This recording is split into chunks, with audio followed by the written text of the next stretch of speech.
Daihatsu. Daihatsu 3 cylinder yan.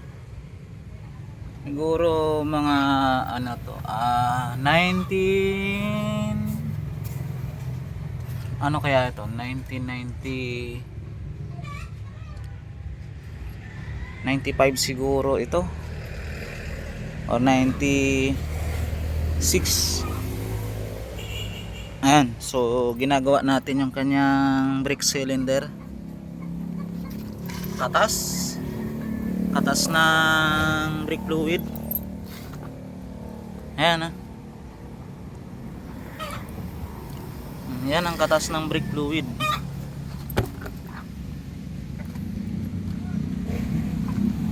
Ayan, so maganda rin pala ang old ng Daihatsu. Ayan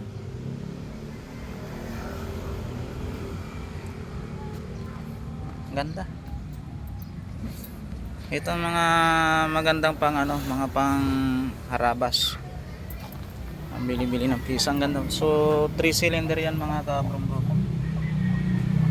Ayan, shout out sa may mga Daihatsu.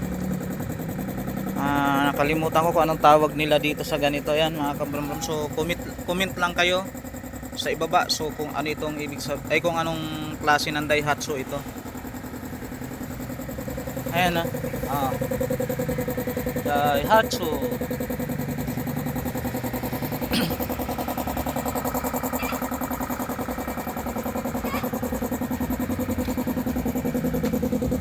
Wala lang nakalagay kung anong klaseng Daihatsu to.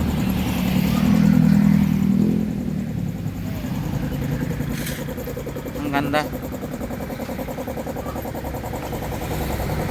Para doon sa mga gustong matuto mag-drive, pwede ito. 3 cylinder lang. Ayan, shout out sa may mga Daihatsu dyan na ganito. Ayan.